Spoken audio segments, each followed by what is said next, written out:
The morning Owen Wallace rode into Caldwell, Kansas, he had exactly three things on his mind: flour, salt pork, and getting back to his ranch before the autumn storm clouds building on the horizon made good on their dark promise. He had not accounted for Esther Harper. Nobody ever seemed to account for Esther Harper, and that, as Owen would come to understand in the weeks and months that followed, was one of the greatest injustices the Kansas plains had ever produced.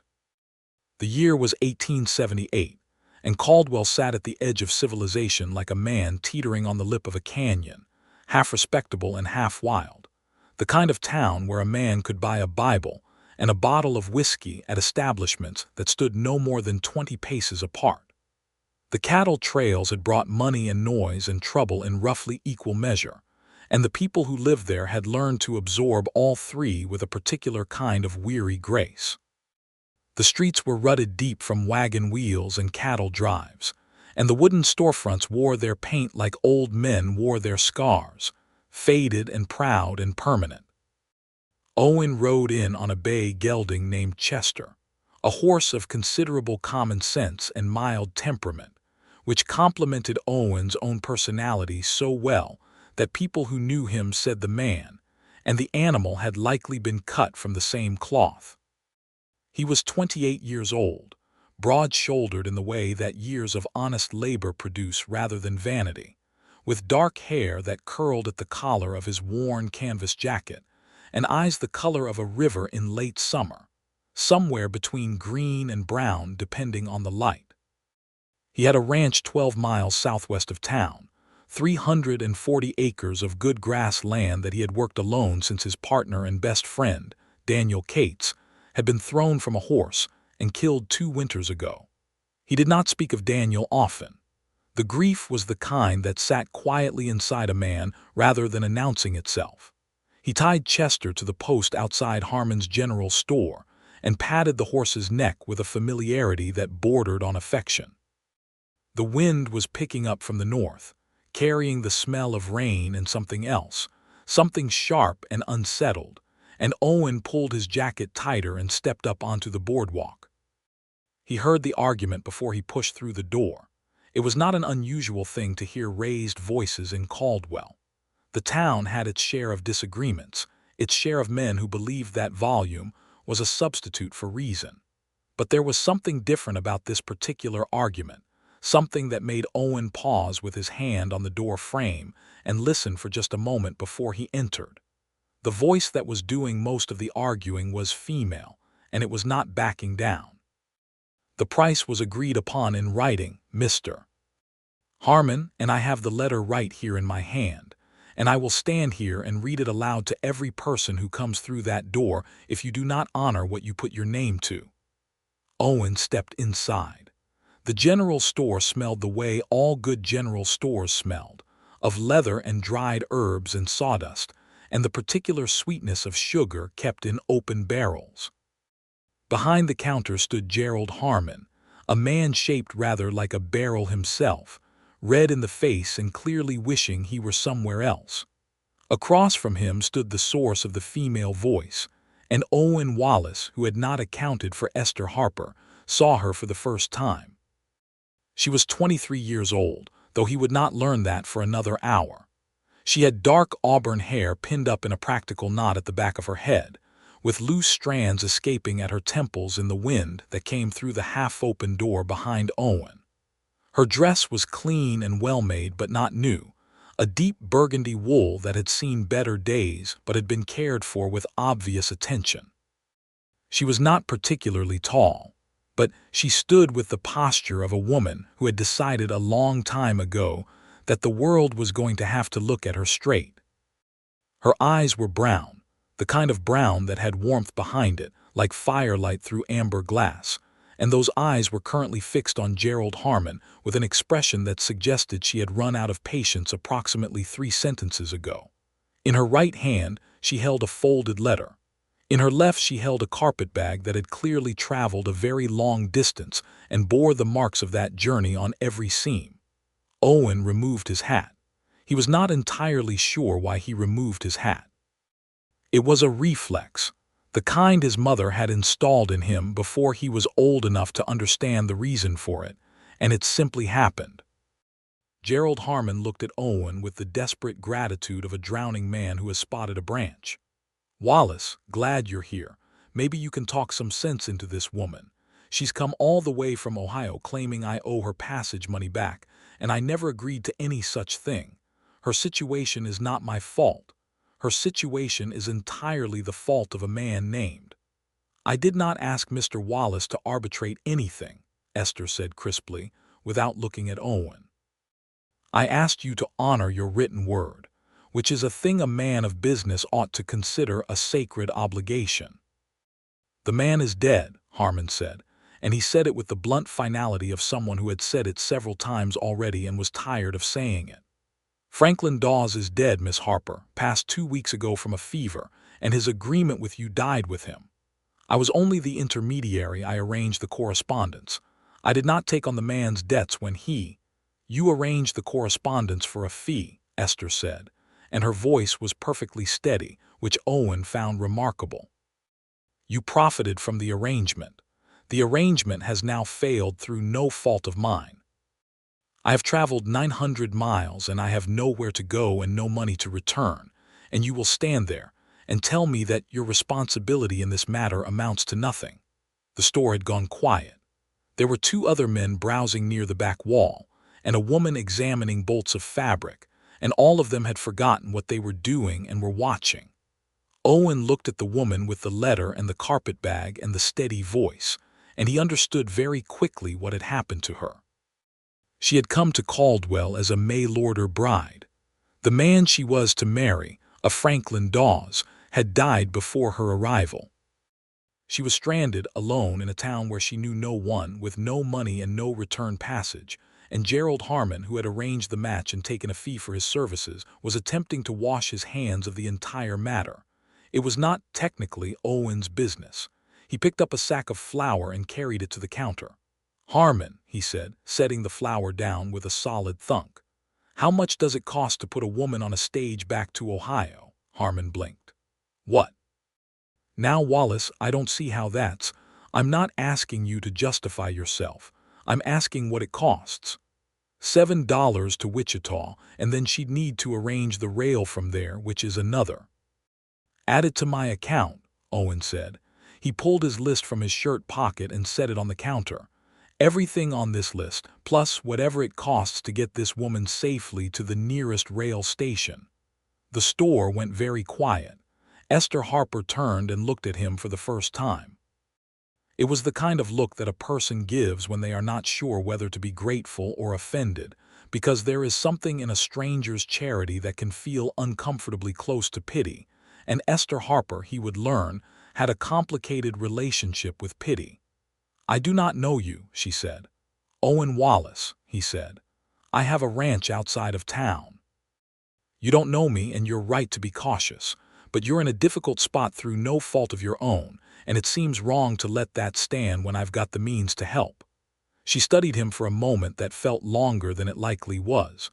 Her eyes were doing something careful and precise, like a woman reading fine print. "I am not a charity case," she said. "I didn't say you were.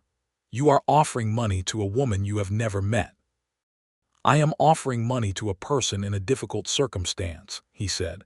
"If you were a man who'd ridden into town and found himself stranded and penniless, I'd do the same. It's just the right thing to do." Another silence. Gerald Harmon had the good sense to say nothing.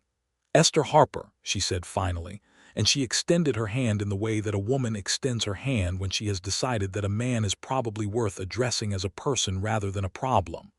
"I am from Chillicothe, Ohio. I am 23 years old. I came here to marry a man named Franklin Dawes, who I am very sorry is dead, and I am in a considerable amount of difficulty." He shook her hand. Her grip was firm. "I know," he said. "I gathered." Something shifted in her expression, the smallest loosening of the careful set of her jaw, and she almost smiled. "Mr.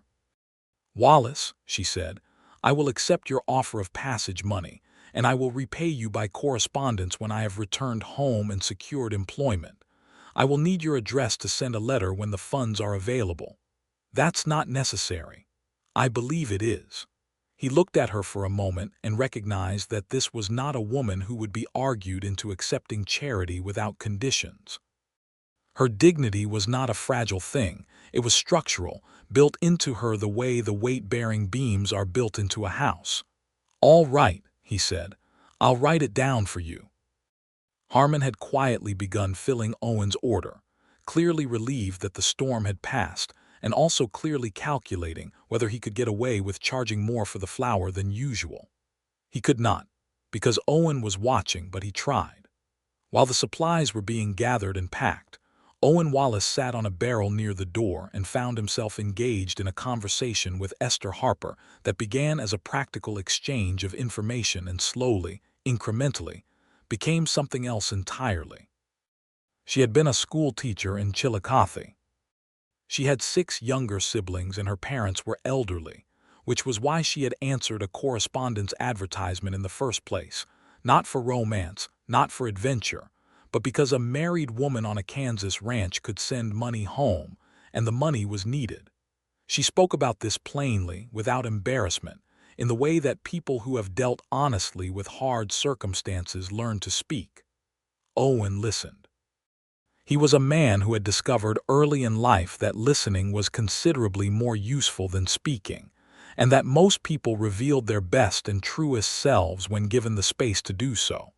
He told her, when she asked, about his ranch, about the grass that grew thick on the eastern pasture in the spring, about Chester, his horse, and about the way the storms moved across the plains in the summer with a kind of terrible beauty that made a man feel both very small and very lucky to be alive. He did not tell her about Daniel Cates, not yet, but he told her more than he had told most people in recent years, and he noticed this with a small, private surprise. Outside, the storm that had been threatening all morning finally arrived. Rain came down on the roof of Harmon's general store with a sound like applause, and lightning split the sky somewhere to the north, and it became apparent to everyone inside that no one was going to the stage station, or anywhere else, for several hours at minimum. Gerald Harmon brought out a stove-heated pot of coffee and set it on the counter with the resigned generosity of a man who understood that this was, at minimum, the least he could do.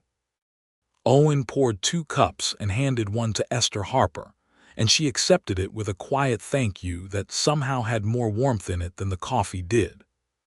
They sat on opposite ends of the barrel stacked near the window and watched the rain turn the street of Caldwell into a brown river, and they talked. He learned that she could bake bread that had won a ribbon at the Chillicothe County Fair 2 years running. He learned that she had read every book in the Chillicothe Lending Library at least once and several of them twice, including a volume on agricultural science that she had found surprisingly interesting. He learned that she was funny, in the dry and quiet way that very intelligent people are often funny, and that her laugh, when it came, arrived with a slight surprise in it, as though she was always a little astonished that something had managed to delight her. She learned from him that he had come west from Virginia at 19 with his friend Daniel and $40 between them, that they had built the ranch from nothing and nearly starved the first winter, that he had not been back east in 9 years and did not particularly miss it, though he missed the smell of the Blue Ridge Mountains in the spring in a way he could not quite articulate without feeling foolish. "It doesn't seem foolish," she said, wrapping both hands around her coffee cup and watching the rain. "Loving a place, missing what it smelled like, that's not foolish." He looked at her. "No," he said, "I suppose it isn't." The rain lasted 3 hours. During those 3 hours, Owen Wallace made a decision that he would later describe to people who asked as the least calculated and most logical decision of his life, which was a paradox that he felt captured it exactly right. When the rain stopped and the sky cleared to the pale, washed gold of late afternoon, and Gerald Harmon began making pointed noises about closing up for the day, Owen stood and put his hat on and looked at Esther Harper. "I need to tell you something," he said. She stood too, smoothing her dress with both hands in a practical gesture. "All right. I have a ranch that I'm running alone, have been for 2 years. It's good land, good grass, decent house. I've got a root cellar full of summer stores and about 50 head of cattle and a kitchen that has not had anyone competent in it since. Well, since ever, if I'm honest with myself." She waited. She had the kind of patience that comes from years of managing a classroom full of children. "I am not Franklin Dawes," he said. "I know you came here to marry a man you'd corresponded with for months, and you don't know me from a stone on the road. And I know this is an extraordinary thing to say to a woman I met 4 hours ago during a thunderstorm, but I would like to ask if you'd consider staying. Not as a charity case," he added, because he saw her chin come up slightly at what she suspected he was about to say. "As a partner, as my wife if you were willing. A real marriage eventually, when you felt comfortable with the idea. But until then, a fair arrangement, your own room, your own space, and you'd never be trapped. You could always leave if it wasn't right." Esther Harper looked at him for a long time. The general store was very quiet. Harmon had disappeared into the back. The two men who had been browsing were gone. The woman with the fabric had left when the rain stopped.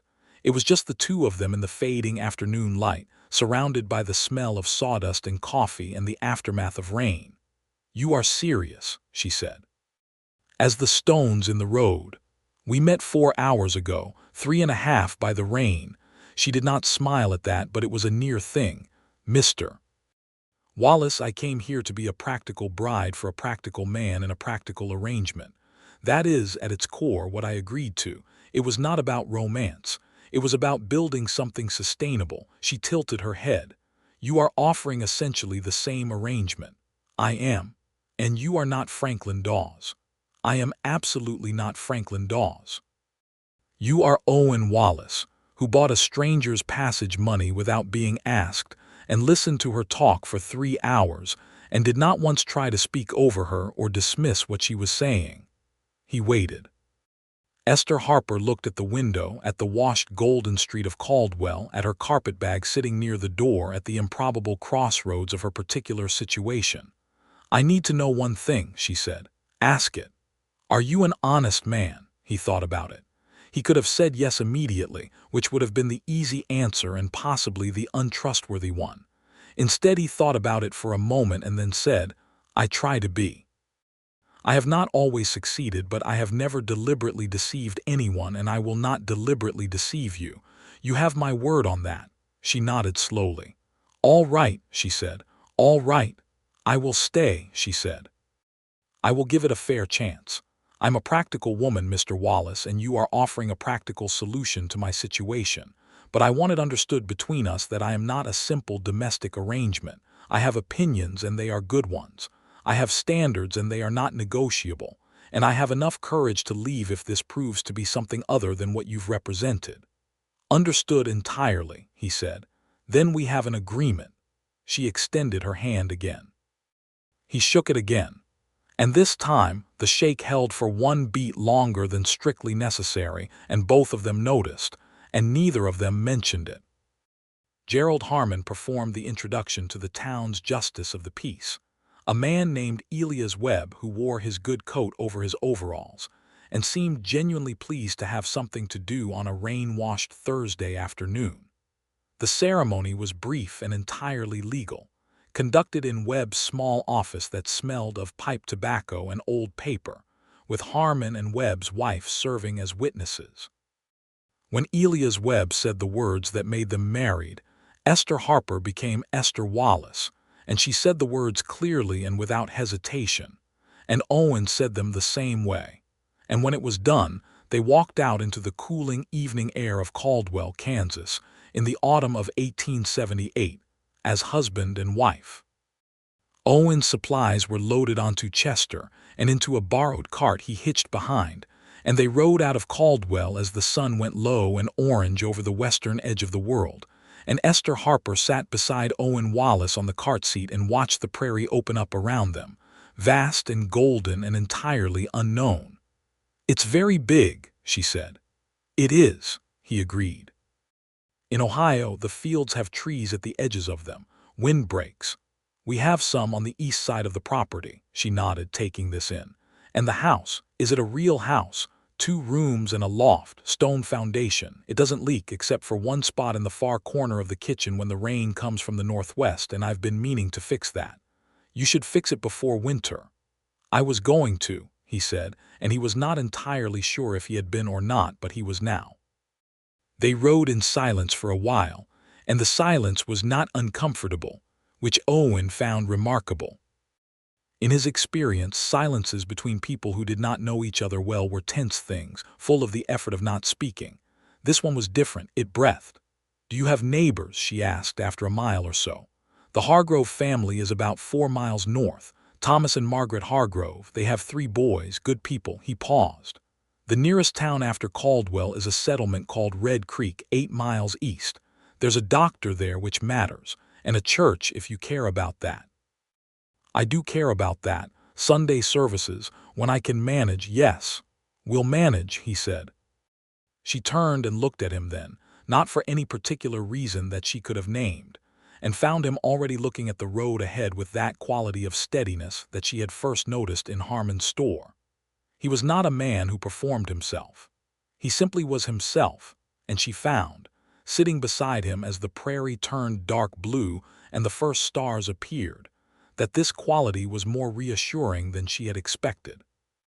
The ranch appeared first as a cluster of lights in the dark, warm yellow window light that meant lanterns inside, and as they drew closer the shape of the buildings resolved out of the darkness: a low stone and timber house, a weathered barn, 2 outbuildings, and a corral where a second horse lifted its head and nickered at Chester's approach.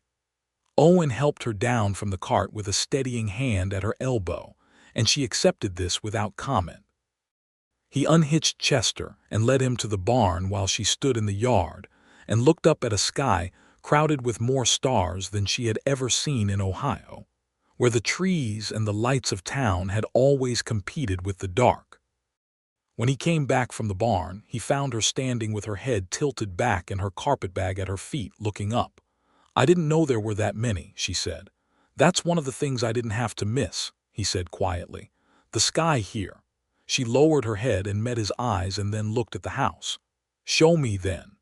The inside of the house was a testament to a man living entirely without decorative ambitions and with reasonable practical competence.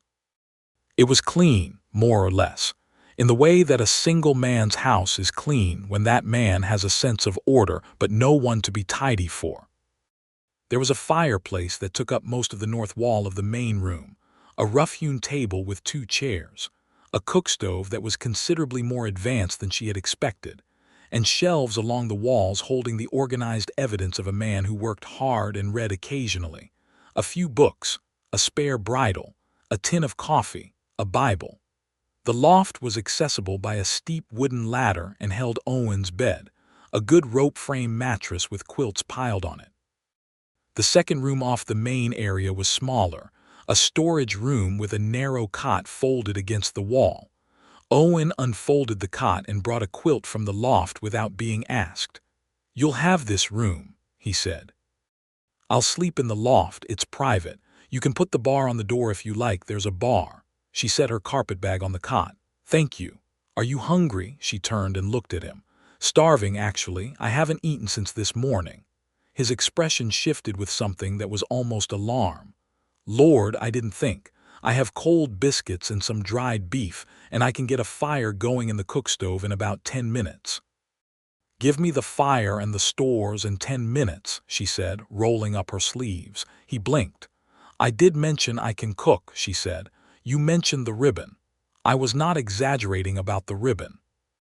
He built the fire in the cook-stove and found the stores, and then got out of her way with the instinct of a man who recognizes competence when he sees it getting ready to work. Within 20 minutes there was hot food on the table, cornbread made from scratch with a skill that transformed the available ingredients into something considerably better than their individual parts suggested was possible, and the dried beef warmed in a pan with wild onions that she found hanging in the root cellar alongside the winter stores. They ate together at the rough table with the firelight and the lantern making the room warm and golden, and Owen Wallace thought, with the clarity that sometimes comes to a man at the exact moment he most needs it, that this was what the table had been missing. Not the food, the company. "You cook like that from what's on hand," he said, and he meant it as the compliment it was. She accepted it with a small nod. "I had 6 siblings and not always enough to go around. You learn to make things be enough." She looked at her plate. "Your root cellar is very well stocked. You've worked hard this summer." "Tried to," he said. "It's harder with one pair of hands." "I imagine it is." There was a pause, and then she said something that surprised him. "Tell me about Daniel." He looked up. "You started to say something in Harmon's store," she said carefully. "About the ranch. You said you'd been running it alone for 2 years. The way you said it had a name in it somewhere." He was quiet for a moment. Then he set down his fork. "Daniel Cates," he said. "He was my best friend since we were boys in Virginia. We came west together. We built this place together. 2 winters ago he was checking the south fence in a bad freeze and his horse slipped on ice and threw him. He didn't survive the fall." Esther was quiet, listening. "I stayed because this was what we built," Owen said. "Leaving didn't make sense, but it's been quiet." She looked around the room with a new understanding of its particular quality of quietness, the kind that settles into a space when someone who used to fill it is gone. "I'm sorry," she said. It was simple and direct, and she did not dress it up with additional words, which he appreciated. "Thank you," he said. "I'm all right. I just wanted you to know it." She nodded. After a moment she said, "His half of the ranch, is it legally yours?" "He had no family. The deed was always in my name. He trusted me with that, and I tried to honor it." "You've been honoring a lot of things," she said, not unkindly. He looked at her. In the firelight, the loose strands of her auburn hair had turned to copper, and her brown eyes had that warmth he'd noticed in the store, the firelight through amber quality, and he was struck again, as he had been several times since that afternoon, by the sheer improbability of her sitting here. "I try to," he said. That night, alone in her small room with the bar across the door, not because she felt unsafe, but because the habit of privacy was something she needed a moment to release, Esther Harper lay on the narrow cot and looked at the dark ceiling of a house on the Kansas plains and tried to map the new shape of her life. She was married. She was married to a man she had met that morning. He was quiet and steady and had decent hands and honest eyes, and had made her a real meal without making her feel obligated for it. And he had told her about his dead best friend on their first night together, in a way that suggested he was the kind of man who offered you the real thing rather than the performed version of himself. She thought about Franklin Dawes, whom she had never met and could not properly mourn but felt something for anyway, the strange grief of a plan unmade.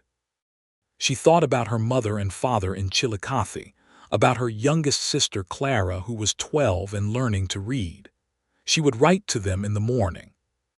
She would explain everything, which was going to be a challenging letter to write. She thought about the sky full of stars. She fell asleep thinking about the stars, and she did not dream of Ohio. In the days that followed, they built their way into knowing each other with the careful, layered patience that practical people bring to a new thing they want to last. There was no false romance in the early days, no performance of feelings that had not yet arrived, and this honesty was, Esther thought, the foundation that made everything that came after possible. She learned his rhythms. He woke before dawn, had coffee black and alone for 30 minutes, which she recognized as the time a man needs to exist before the day begins, and she did not intrude on it. She learned that he was meticulous about the horses but philosophical about the state of the main room, and she developed a system that addressed this without making him feel criticized. He learned that she needed an hour in the evening after supper to read or write in her journal without being talked to, and he arranged himself accordingly, sitting at the table mending tack or going over his accounts while she sat by the fire with her book.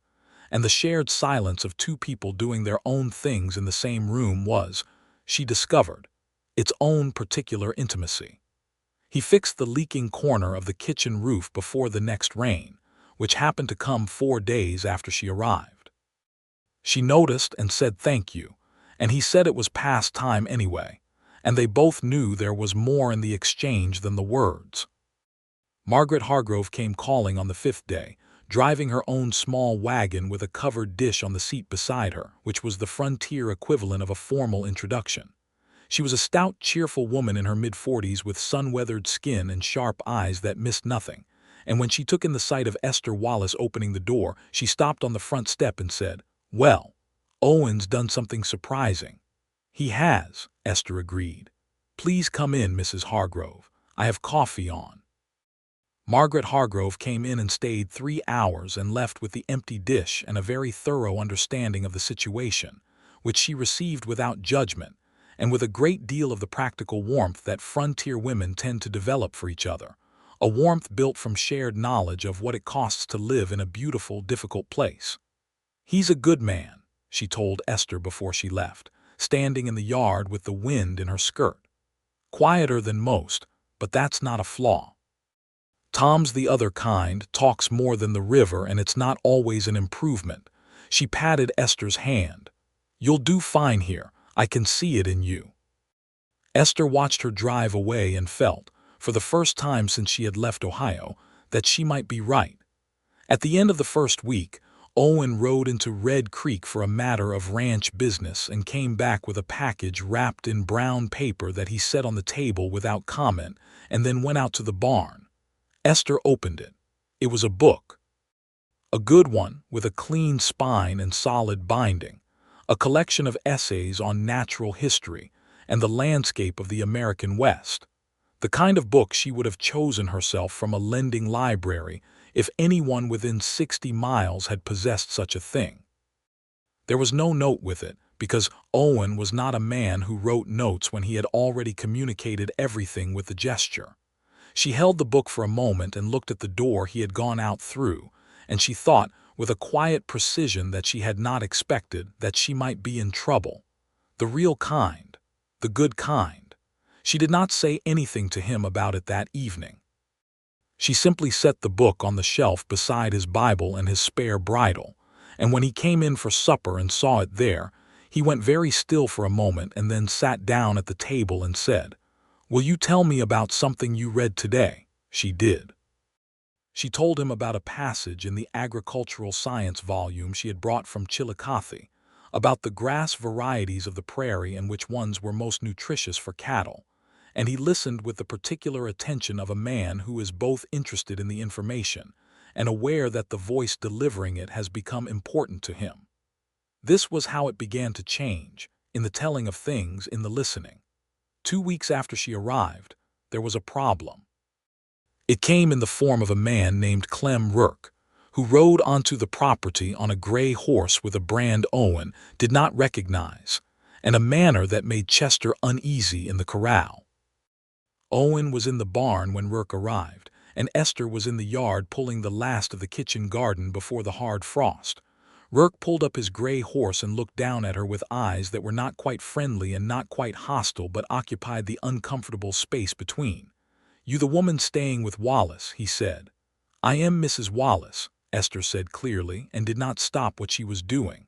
"Can I help you?" Something shifted in his expression. "Wife, is it?" "Didn't know Owen had a wife." "He does now." She straightened and looked at him. "What is your business here, Mr. Rourke?" "Clem Rourke.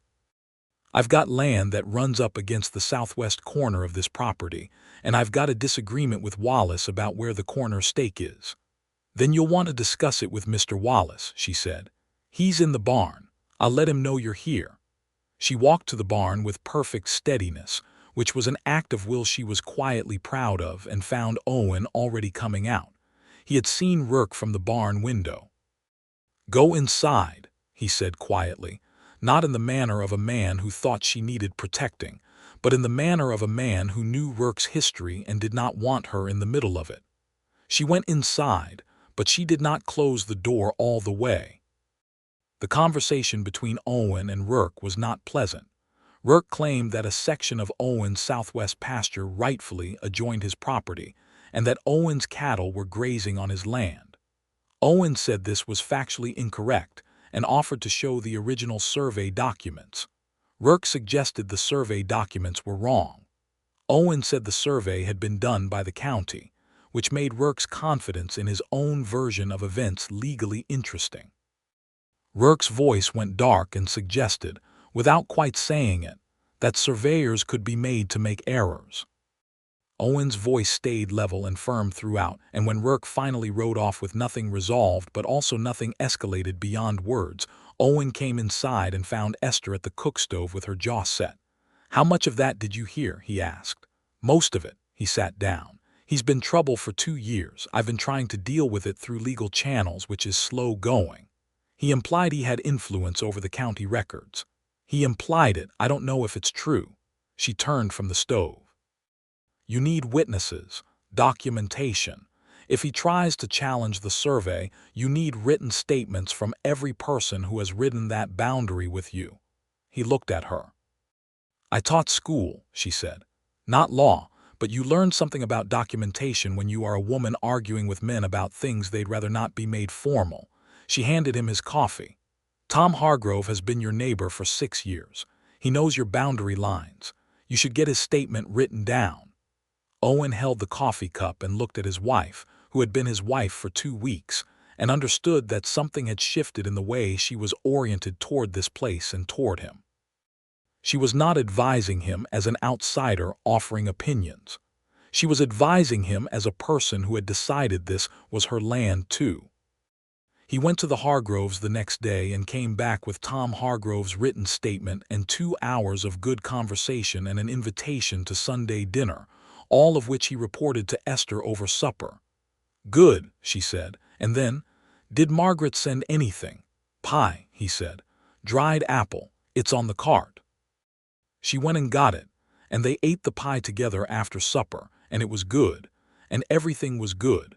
And when Owen looked up from his second piece and found Esther watching him with that quality she had of paying attention in a way that felt personal rather than observational, he felt something in his chest that he had not felt in a long time.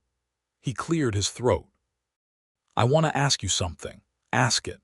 "Are you all right here, truly, not being polite?" She set down her fork. "Truly, truly."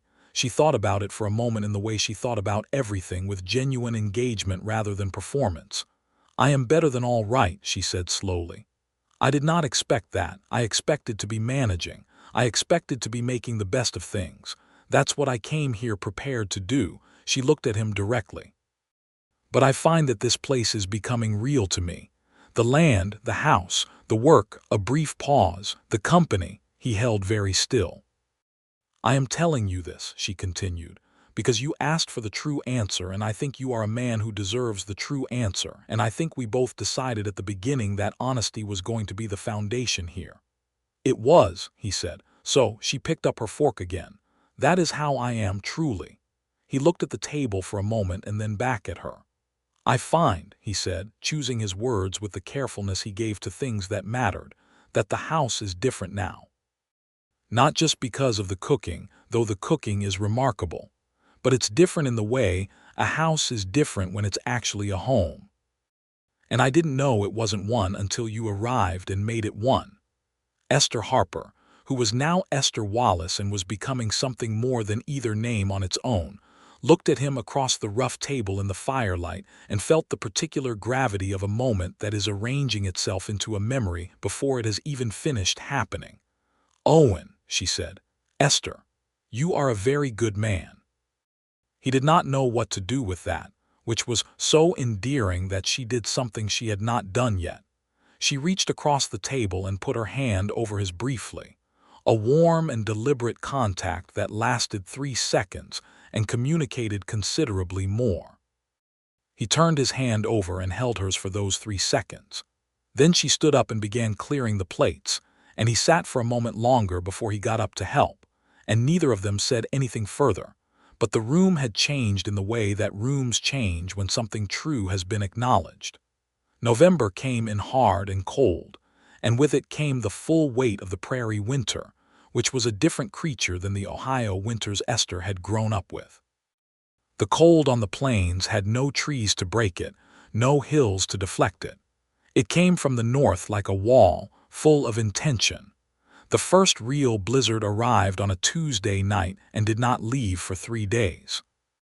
They were snowbound together in the stone house for 72 hours, and there is no better way to know a person than to be unable to leave their company for 3 days.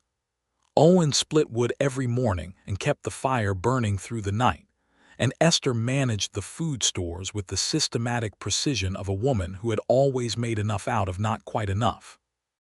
They played cards by lamplight, a game she had been taught in Ohio that he did not know, and he taught her a game that Daniel had taught him, and she beat him at both, and he accused her of having an unfair advantage in being clever, and she said that was not an advantage, that was simply a characteristic. "It's an advantage over me," he said, and his tone was dry but warm, and she laughed, the arriving with surprise laugh that he had noticed in Harmon's store, and he filed it away as one of the things he had not known he was going to want to hear every day but now could not imagine going without. On the second night of the blizzard, the wind so loud against the shutters that it sounded like something trying to get in, she told him about her childhood. Not the summary version she had offered in the general store, but the real version, the full-length one with the textured details that make a life rather than an outline. Her father had been a schoolmaster, and a man of great if impractical idealism who had held very firm opinions about the importance of education for his daughters as well as his sons at a time when this was not the prevailing view in Chillicothe, Ohio. Her mother had been the practical engine of the family, a woman who could organize 7 children and a household and a garden on a schoolmaster's wage, and still find time to read to the youngest ones at bedtime. There had been a brother, James, who had died in the war, 1863, 14 years ago now, but still the wound that had changed the shape of the family. She had been 8 when James died, old enough to understand what was lost. She talked about James with the measured steadiness of someone who has made peace with grief but has not made peace with the underlying injustice, the waste of it, the world's indifference to individual human life. Owen listened to all of it. "You understand it," she said, studying him. "You understand it because of Daniel." "Yes," he said, "the world doesn't stop for it." "No," he said, "it doesn't, and the not stopping is both cruel and merciful at once." "Yes," he said, "exactly that." She looked at him across the card table in the lamplight, with the storm outside trying its best against the windows, and she said quietly, "I am glad you found me in that store." He looked back at her. "I went in for flour and salt pork, and came out with considerably more. And came out with considerably more," he agreed, and his voice had something in it that she had not heard before, a softness that was not weakness but was something better, a willingness. She reached across the table again, but this time she did not take his hand briefly and let go. She rested her hand on the table with her fingers extended, an open invitation, and he put his hand over hers and kept it there. They sat like that through the rest of the night, talking and sometimes not talking, and somewhere in the small hours when the wind began to ease and the fire burned low and warm, she fell asleep in her chair with her hand still under his, and he stayed very still for a long time so as not to wake her. In the morning she woke with her neck stiff and her hand warm and the fire still going because he had tended it through the night without waking her, and she looked at him across the table where he had fallen asleep in his own chair eventually, and she felt something so clean and clear and certain that it almost frightened her.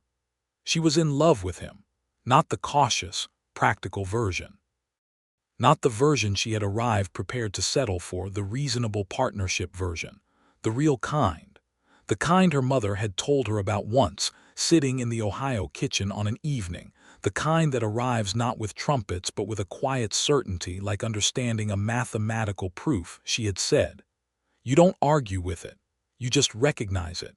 Esther was a woman who was very honest with herself. She did not argue with it. She did not say it to him that morning, because the timing felt too charged, too snowbound and unreal. She filed it away with the particular discipline of a woman who has learned to do things in the right order at the right time. The blizzard ended on Wednesday.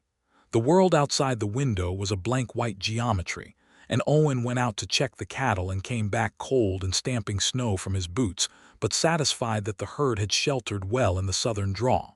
She had hot breakfast ready, and he sat down and ate it with the gratitude of a man who has been cold and has come in from the cold, which is one of the most fundamental human gratitudes there is. "They're all right," he said. "Good," she said. "The south draw held them through the worst of it. You built it well." He looked up at her. "We should put up a better windbreak on the north side of the corral before next winter." She noted the pronoun. She noted it and let it live in the air between them without comment, and he either did not notice he'd said it or noticed and meant it either way. Christmas came 3 weeks later, quiet and domestic and better than anything Owen had expected a Christmas to be again after Daniel. Margaret Hargrove sent a pudding.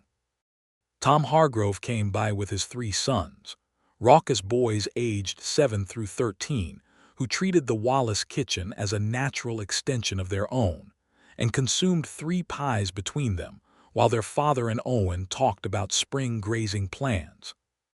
Owen had found, somewhere in the supply at Harmon's, a length of green ribbon that he had wrapped around the natural history book he had gotten for Esther, along with a second book about the botany of the Kansas plains, which he had ordered specially from a bookseller in Wichita through the postal delivery. It had arrived 2 days before Christmas, which he considered a minor miracle. Esther had made him a pair of gloves from leather she had worked herself over 4 evenings when he was in the barn, good working gloves with a fitted seam that she had measured against his hand, while he was sleeping one afternoon with the pragmatic ruthlessness of a woman who has decided the project is worth the slight deception. They were the best-fitting gloves he had ever owned. He looked at them for a moment and then at her. "Esther," he said.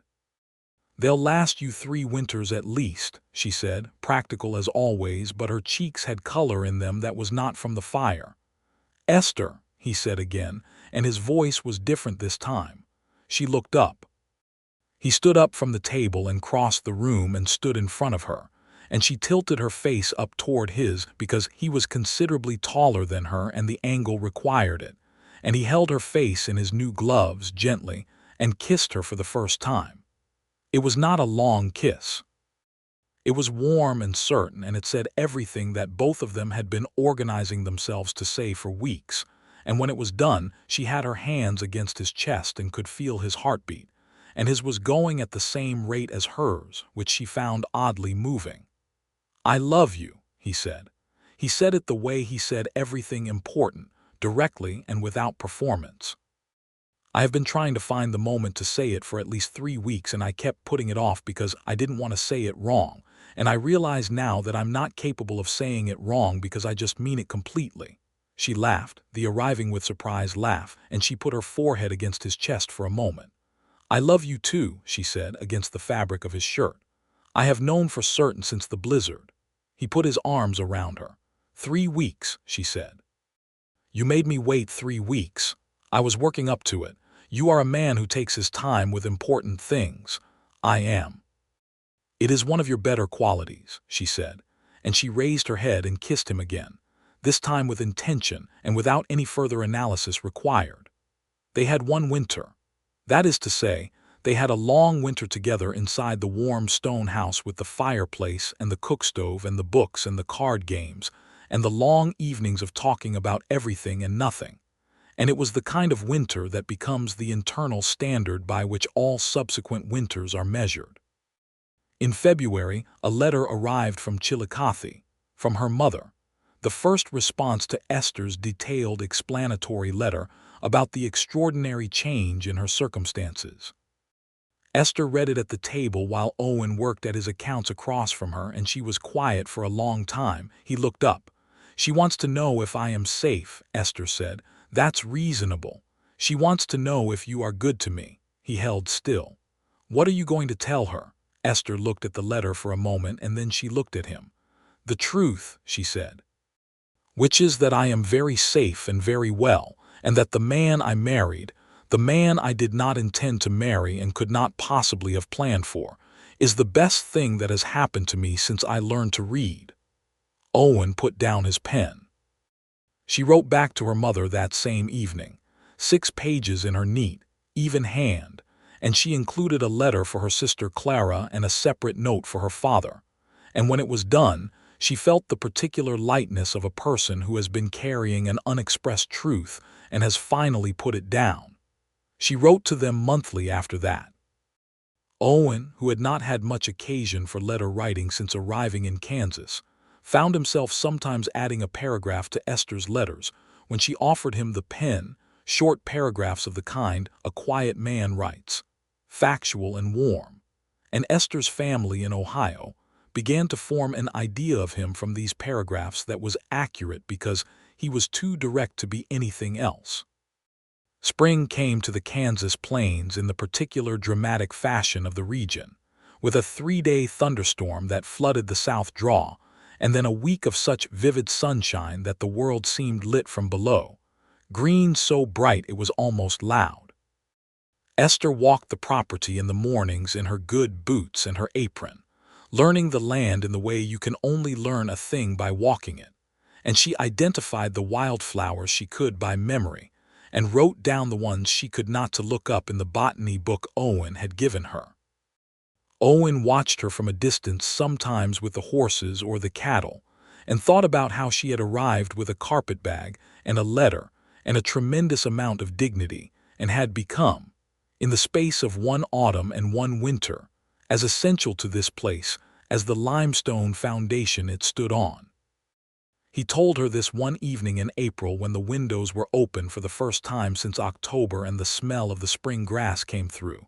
She said, "You are going to make me cry." I didn't mean to. It's all right. She did not cry because she was Esther and she had her own relationship with her emotions, but her eyes were bright. "You are essential to me too," she said, "in the same way." He reached across and tucked a strand of escaped hair back behind her ear, a gesture of such casual intimacy that it said everything about where they had arrived from where they had started. In May, Esther found that she was going to have a child. She told Owen on a Tuesday morning, sitting across from him at the breakfast table, directly and without dramatic preparation, because she was not a woman who dressed information in difficulty when clarity served better. He was completely still for approximately 4 seconds. Then his face did something remarkable. It opened in the way that a man's face opens when the thing he has been wanting without quite knowing he wanted it arrives. "You are certain," he said. "As certain as these things can be," she said. "I believe January, perhaps February." He got up from the table and came around to her and crouched beside her chair so that they were level, and he took both her hands in his and looked at her with everything he was feeling present in his face without any reservation, and she thought she had never seen him look like that before, so entirely without defense. "Esther," he said. "Owen," she said. "We are going to need to add a room to the house," he said. She laughed so suddenly and completely that the sound filled the whole kitchen, and he laughed too, still holding her hands, and it was one of those moments that people put in the category of completely improbable and entirely perfect. The summer of 1879 was full. Esther managed the kitchen garden with a system that produced twice what the previous year had, partly because she had read the agricultural science volume twice and applied its recommendations with characteristic thoroughness. Owen added the room to the house, working evenings and weekends through July and August with help from Tom Hargrove and Tom's eldest boy, and the room was solid and well-made and had a window that faced east, which Esther had specified because east-facing windows get the morning light. The boundary dispute with Clem Rourke came to a head in July, when Rourke brought a complaint to the county courthouse in Caldwell. Owen rode in with Tom Hargrove's written statement and his original survey documents and a carefully organized folder of additional documentation that bore the clear marks of a woman's organizational system. The county commissioner, a methodical man named Bertram Cole, reviewed everything and found in Owen's favor without a great deal of deliberation. The survey stood. The boundary was confirmed. Rourke was outside the courthouse when Owen came out, and his expression was dark.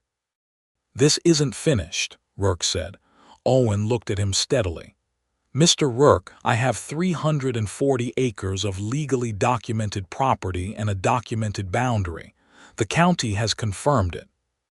If you ride onto my land again with bad intentions, I'll deal with it legally, and I have enough documentation now to make that very uncomfortable for you." He put his hat on. "But if you want to be a decent neighbor, that door is open too. The choice is yours." He rode back to the ranch.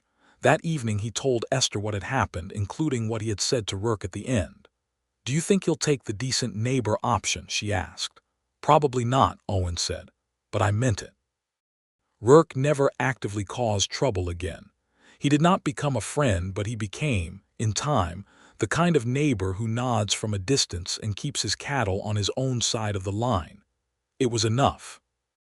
In October, Margaret Hargrove rode over on a gray mare with a basket of cloth and thread and needles, and told Esther she was going to teach her to make a proper quilt before the baby came, because the loft had Owen's old quilts, and those were perfectly adequate, but a baby needed something made with intention.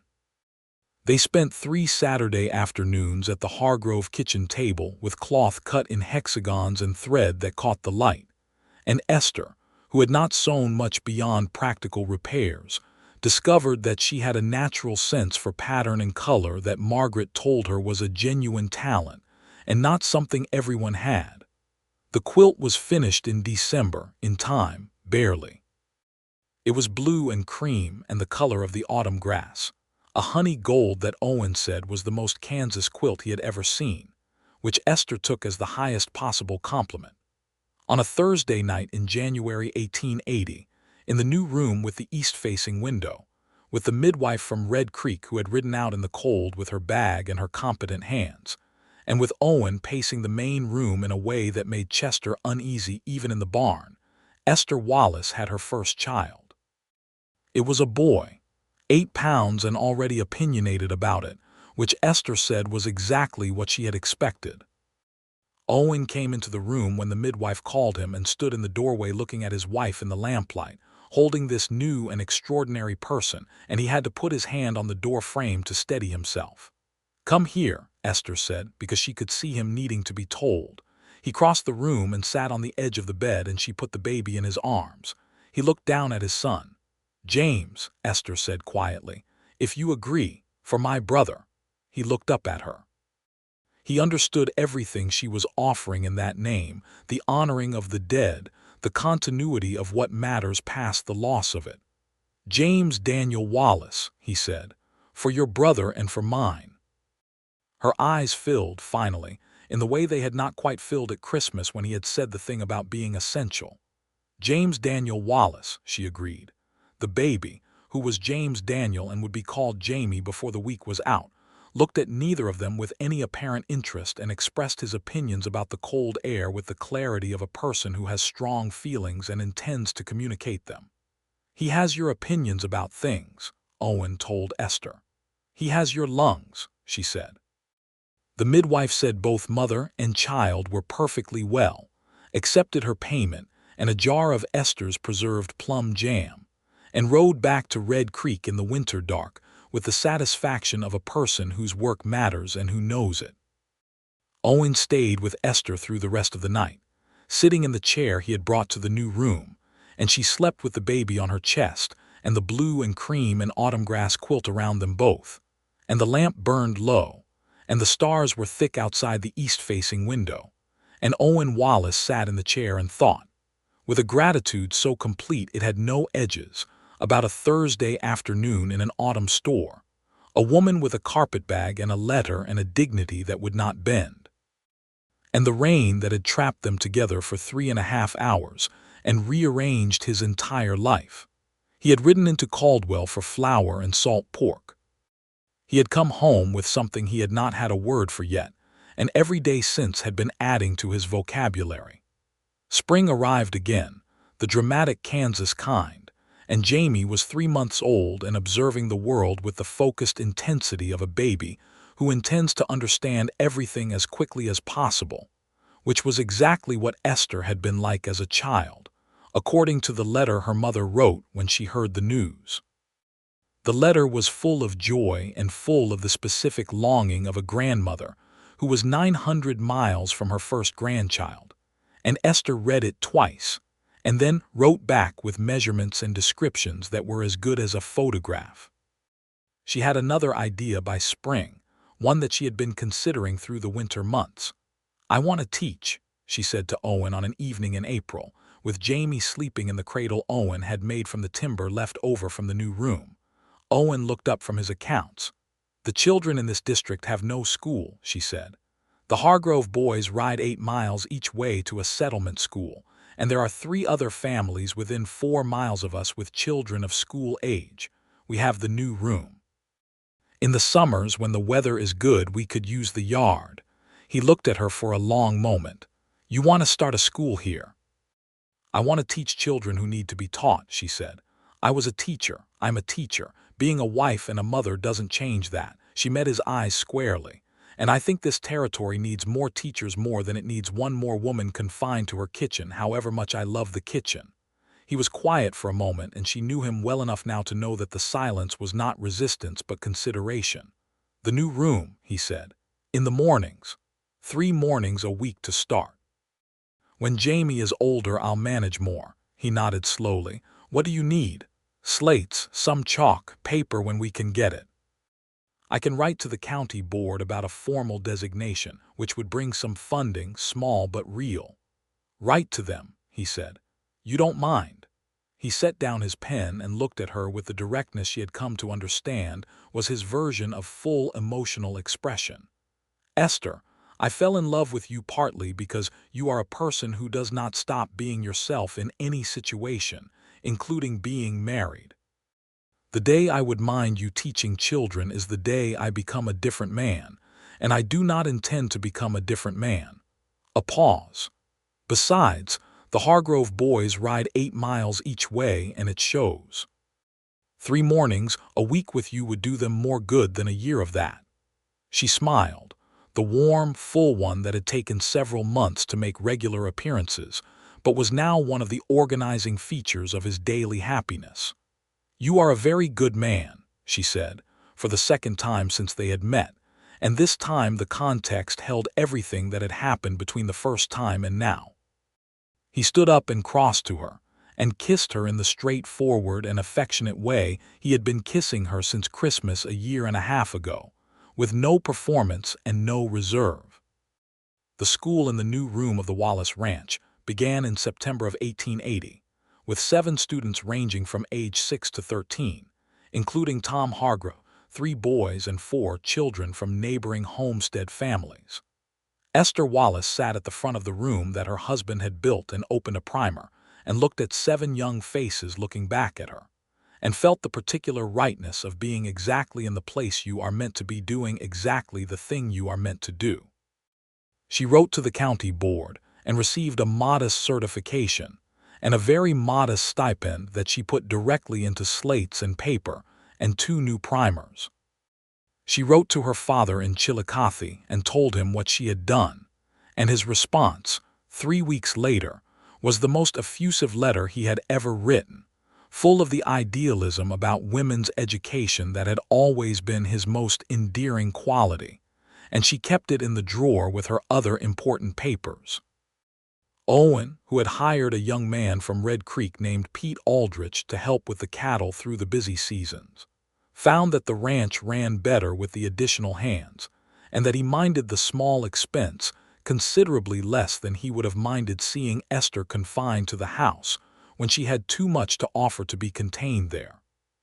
Pete Aldrich was 20 years old and fresh from a failed attempt at prospecting in Colorado, practical-minded and willing to learn, and Owen taught him the ranch work with the same patient thoroughness with which he did everything. And Pete, who had no father living and had grown up making his own way, absorbed it with the eagerness of someone who has finally found a place to put his energies. Esther fed Pete at the Wallace table as a matter of course, because she was Esther and she had grown up feeding people, and it did not occur to her to do otherwise. And Pete Aldrich, who had been eating his own terrible cooking since he was 16, thought that working for the Wallaces was approximately the best thing that had ever happened to him. The autumn of 1880 was good. The cattle were healthy, the grass had been enough, the school had settled into its rhythms, and Jamie, now 9 months old and pulling himself upright on every piece of furniture that would hold his weight, was developing opinions about the ranch that strongly suggested he was going to be walking and investigating everything within the next month. He took his first steps in November, from the table leg to Owen's outstretched hands, and fell directly into his father's arms with the complete confidence of a baby who has never had any doubt that the hands would be there. Owen held him up in the air in the lamplight and looked at him and then at Esther, and the look between them was the kind that carries everything a life together has made and offers it back to each person simultaneously, so that each is holding it at once.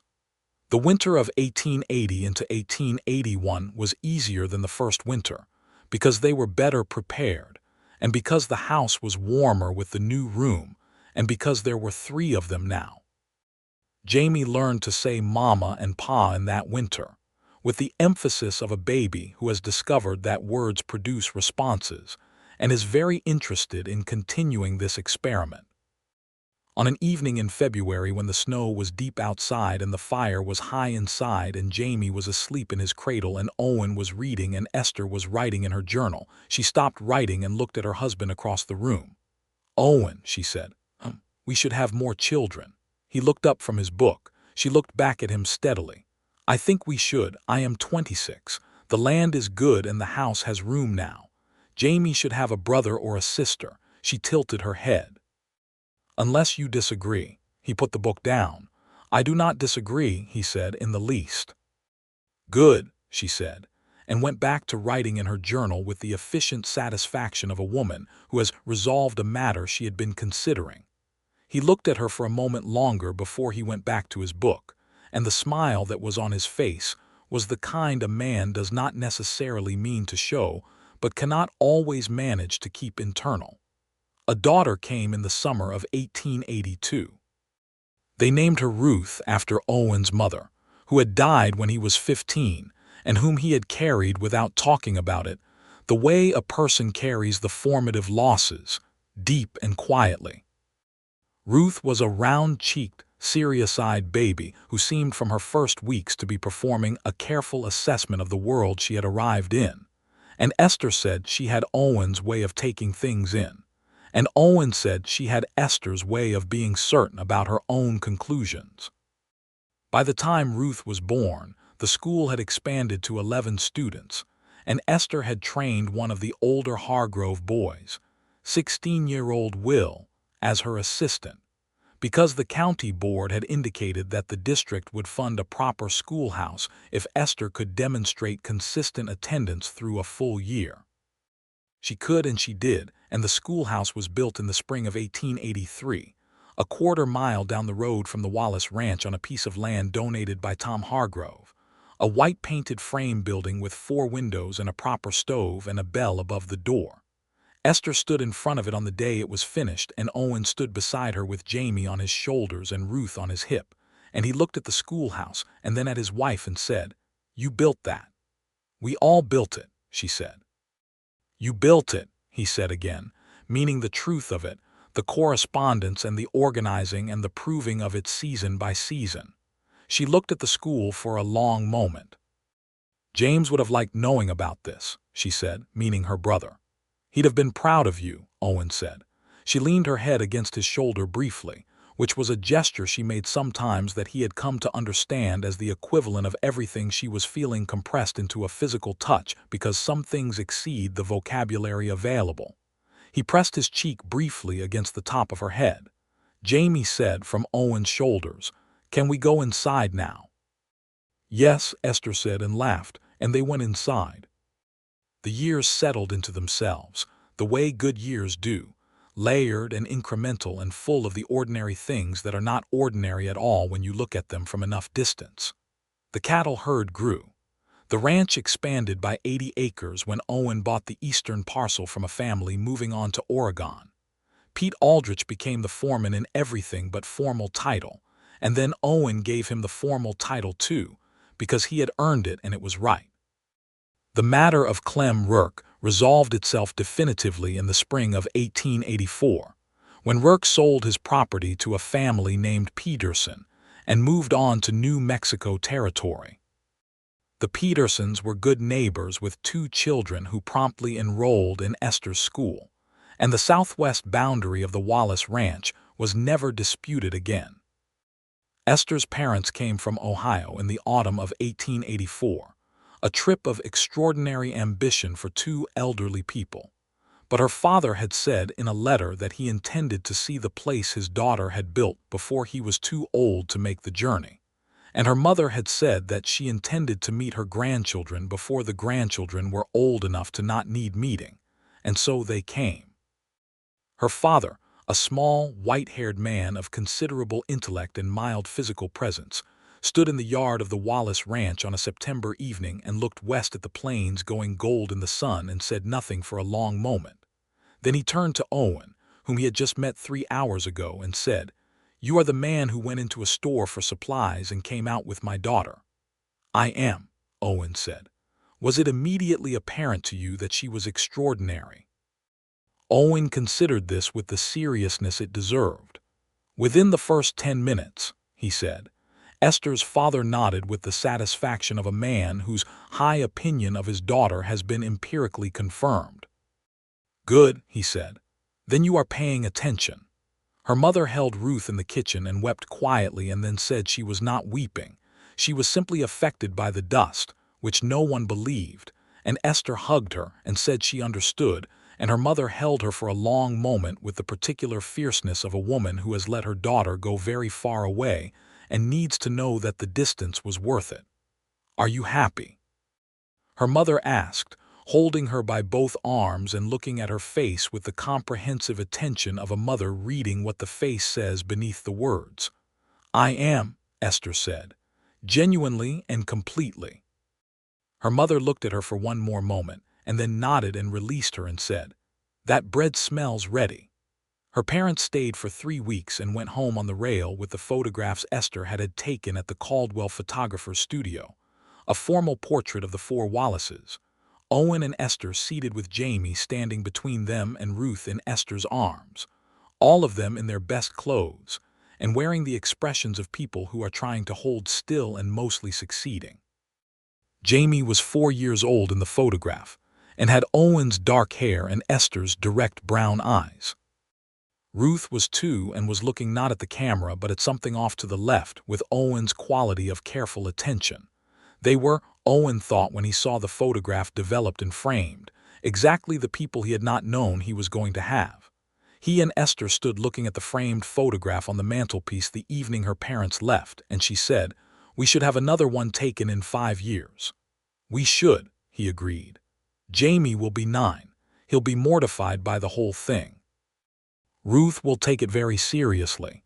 Ruth takes everything very seriously. She gets it from somewhere." She turned and looked at him with an expression of entirely mock offense. "I do not take everything seriously. You take serious things seriously," he said, "which is the right approach. I was referring to something else." "What?" "When you are deciding something, you get an expression." He demonstrated it, brows slightly furrowed, chin tilted, eyes precise and inward. She looked at him. "I do not look like that, exactly like that. You are making that up." "I have been watching that expression for 6 years," he said. "I could draw it from memory." She laughed, the arriving with surprise one, and pushed his arm lightly, and he caught her hand and kept it, and they stood in front of the fireplace with the photograph on the mantel between them and the house warm and alive around them with the evidence of their years together. The books and the cradle and the kitchen that had been competently managed into a different thing than it had been, and the school down the road that had 22 students now and a second teacher's aide. "Owen," she said after a comfortable silence, "Esther, I think about that afternoon sometimes, the storm. So do I was so frightened." She said it without self-consciousness, because she had learned years ago that being frightened of a genuine difficulty was not weakness but honesty. "I did not show it, because there was no useful purpose in showing it, but I was genuinely frightened. I was 900 miles from home with no money and nowhere to go, and a man I'd never met behind a store counter telling me the arrangement I'd traveled for was gone. "I know," he said quietly. "And then you came in," she said. "You came in and you took your hat off and you listened." "I went in for flour," he said. "I know," she said, and her voice had a warmth in it that held everything they had been and everything they still were. "The best kind of accident." He turned to face her fully and looked at her the way he had looked at her 1,000 times and always found the same thing: the warm brown eyes and the practical, capable hands and the dignity that had not bent in Harmon's store and had not bent in all the years since. The person who had arrived with a carpetbag and a tremendous amount of herself and had proceeded to fill a whole world with it. "Not an accident," he said. She tilted her head slightly. "A question." "I don't think it was an accident," he said. "I think it was the kind of thing that looks like an accident from the outside, but that, when you look at it long enough, turns out to have been inevitable." She considered this with the expression he had just described and knew she was making. Then she said, "That is the most philosophical thing you have ever said. I've been building up to it." She stepped into him and he put his arms around her and they stood in the warm room with the photograph on the mantel, and the night outside the windows deep and star-filled, and she said against his shirt, "I rode into that store to argue with a man about money, and I came out with a life I had not expected and could not have planned." "And," he said. She raised her head and looked at him. "And not one regret," she said. "Not one." He kissed her in the way he had been kissing her for 6 years, with the accumulated intention of all of it behind it, and she kissed him back the same way, and Ruth made a small sound from the bedroom that suggested she was waking from her afternoon nap and had opinions about the timing. They pulled apart and looked at each other with the particular shared humor of parents whose children have an excellent sense of inconvenience. "I'll get her," Esther said. "I'll start supper," he said. "You'll burn something, probably," he agreed. She went to get Ruth, and he went to the kitchen, and Jamie came in from the yard where he had been investigating the corral fence with Pete Aldrich, tracking mud across the clean floor, and Esther said his name with the specific maternal intonation that means "wipe your feet," and he wiped his feet, and Owen did not burn the supper because he had learned in 6 years to manage the cook stove with reasonable competence, and they ate together at the big table, all 4 of them, with the lamp burning warm and the evening settling in around them. 3 years later, there was a 3rd child, a son they named Samuel, who had Esther's auburn hair and Owen's quiet temperament, and who was, from his earliest days, the most contemplative member of the family.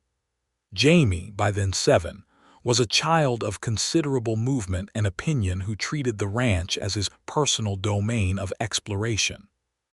Ruth, at 5, had developed the organizational system of someone who intended to run things efficiently, and was already organizing her toys and her school books with a precision that made Esther both amused and proud. And Samuel arrived and completed something, which is what a 3rd child in a loving family tends to do, filling the last available space in the shape of the household and making it whole. Owen stood over the cradle the night Samuel was born and looked at this 3rd person who was his and Esther's, and felt the familiar gravity of it, the fullness of a life that had been built from a chance afternoon in a general store. Esther, from the bed, said, "He looks like your side of things." "He looks like himself," Owen said. "He looks like your people," she insisted. "The jaw. You have strong feelings about the jaw. I am a woman of strong feelings about many things." A pause, comfortable and warm. "Come here." He came and sat beside her and she leaned against him and they looked at Samuel together. 3, she said. 3, he agreed. "The house will need another room." He laughed, a real laugh, the kind that came from deep in the chest. "I know." "Next spring," she said. "Next spring," he agreed. She put her head on his shoulder and he put his arm around her, and the baby slept in the cradle with the blue and cream and autumn grass quilt over him.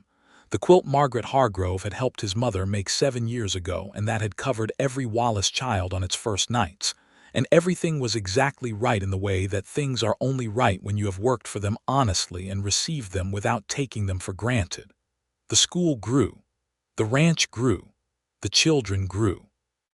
The wall of the new room Owen built in the spring of 1887 was straight and solid, and Esther inspected every stone of it and said he had done it well, which he had.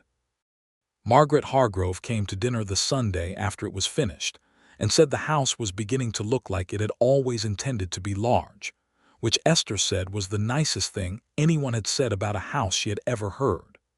Tom Hargrove died in 1889 of a heart that had worked very hard for 58 years and could not continue, and it was a real loss, the kind the community feels in the way it feels a tree coming down, a reduction in the shelter available. Owen helped Margaret through the legal and practical aftermath with quiet steadiness. Will Hargrove, now 25, took over his father's property and ran it well. The two younger brothers moved on, one to Wichita and one to the territory that would soon be Oklahoma, but they came back for the important occasions, and the connection between the Wallaces and the Hargroves remained intact through the generation and into the next. Esther taught school until 1890, when the county hired a proper full-time teacher for the growing district, and Esther transitioned to a supervisory role on the county school board, which suited her considerably better, because she could do it from a chair at her kitchen table with Samuel on her lap, advising on curriculum and standards, and the qualifications of prospective teachers, with the thorough competence of a woman who had built the thing from nothing and knew it from the ground up. She wrote a letter to her parents every month without exception until her father died in 1888 and her mother in 1891. And she kept every letter they had ever sent her in the wooden box Owen had made for her in the first year, tight-grained walnut that smelled of cut wood and care. After her mother died, her youngest sister, Clara, came west to visit, and stayed for 2 months and fell somewhere between enchanted and overwhelmed by the plains, and went back to Ohio with a comprehensive report that sustained the extended Harper family's picture of what Esther's life had become. Jamie Wallace was 12 in 1892, and already taller than his mother and nearly as tall as his father, with the build that suggested he would ultimately equal Owen in the shoulders, but probably exceed him in height, which Owen said was Esther's fault for feeding everyone so well. He was already useful on the ranch in the serious way, not children's work but real work, and he rode with his father through the cattle checks with the focused engagement of a boy who understands that this is what he is growing into. Ruth at 10 was the most organized person on the property and ran the kitchen garden like a small, extremely serious enterprise, with notes she kept in a journal that Esther had given her, and that bore a strong resemblance to Esther's own journal-keeping system, which Esther found quietly delightful. Samuel at 5 was still the contemplative one, a child who would sit for long periods on the fence of the corral watching the horses with Owen's quality of patient attention, and who said less than his older siblings, but said things that mattered when he did. Owen Wallace looked at his family on an evening in October 1892, 32 years after he had come west from Virginia with $40 and a friend and an ambition, 42 years old now with gray coming in at his temples, and the deep lines around his eyes that come from years of looking at an open horizon, and he felt the thing he always felt when he looked at the full picture of what his life had become. Gratitude was not a strong enough word for it. It was something that had gratitude in it, but also more than gratitude, the specific feeling of a man who has received more than he deserved and has not wasted it. Esther came to stand beside him in the yard where he was leaning on the corral fence watching the last of the sunset do what the Kansas sunsets do, which is to make everything they touch look as though it has been gilded by something that knows what it is doing. She leaned on the fence beside him with her elbow touching his, and they watched the light together. "Do you ever think about how it happened?" she said. He knew what she meant. He always knew what she meant. "More than you'd think," he said. "A thunderstorm," she said. "Gerald Harmon's General Store, a Thursday. September 26th, he said. She turned and looked at him. "You know the date," Of course I know the date. She was quiet for a moment and then she said, I went there to honor an arrangement I'd made with a dead man, and I argued with a store owner about passage money and you walked in. I went for flour and salt pork, he said. I still have the list. She turned fully to look at him. You kept the list. In the Bible, next to the photograph of Jamie's baptism. She stared at him. He was entirely calm, in the way he was about the things he did deliberately that he never found necessary to explain. I thought I might want to look at it occasionally, he said. The list I rode into Caldwell with and the life I rode out of it with. It seemed worth keeping. Esther Harper, who was Esther Wallace and had been for 14 years, who had built a school and raised 3 children and managed a ranch, and maintained her dignity in every circumstance she had encountered, and conducted herself with the plain and thorough honesty that was her natural register, put both her hands over her face for a moment. Then she lowered her hands and looked at him, and her eyes were bright, and her expression was the full, unconstrained one that she reserved for moments of complete feeling. Owen James Wallace, she said. Esther Ruth Wallace, he said. She put her arms around him and he put his around her, and they stood in the yard of the ranch they had built together in the long October light, with the horses behind them and the children inside and the school down the road, and the land going on in every direction as far as either of them could see. He kissed her temple, and she pressed her face briefly against his neck, and they stood like that until the light was gone and the first stars came out.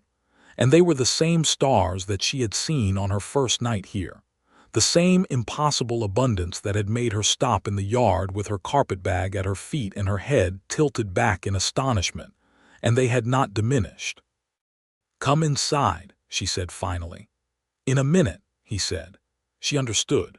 She went inside, and he stayed a minute longer in the yard, alone with the stars and the dark and the good land, and he thought of Daniel Cates and of James Harper and of his own mother, all the people who had shaped the road that led here, and he offered the gratitude that had no sufficient word for it up to the dark in their direction. Then he put his hat on and turned and walked to his house, where the lamps were lit and the smell of supper came through the door, and where Esther's voice was saying something to Samuel that made the boy laugh, a clear, bright sound in the warm room. He opened the door and stepped in. Pa, said Jamie from the table. Pa, said Ruth, with her characteristic announcement of facts. Samuel held up his hands. Owen picked him up and held him, and the boy put his face against Owen's neck the way children do when they are tired and have found their safe place, and Owen crossed the room to where Esther stood at the cook stove, and she turned and looked at him with the brown eyes that had been the first thing he had truly seen in her that afternoon in the store, the warmth behind them, the amber-lit intelligence. You were a minute and a half, she said. I was thinking. About what? He looked at her. At this woman who had come 900 miles with a carpetbag and a letter and more strength than most people possessed, who had argued about passage money and accepted charity with conditions, and shaken his hand twice in a general store and agreed to stay, who had made a home from a house and a school from a room and a family from 2 strangers in a thunderstorm. About how I went to town for supplies, he said, and came home with everything. She looked at him for a moment with the expression he could draw from memory, the one she made when she was deciding something. Then she decided. Yes, she said, taking Samuel from his arms so that he could wash up for supper because she was always also practical. You did. And it was the truth, and they both knew it, and the supper was good, and the children were loud, and the lamp burned warm through the Kansas night, and outside the stars did what they always did over that particular stretch of open ground, which was to demonstrate, with considerable eloquence, exactly how much there was.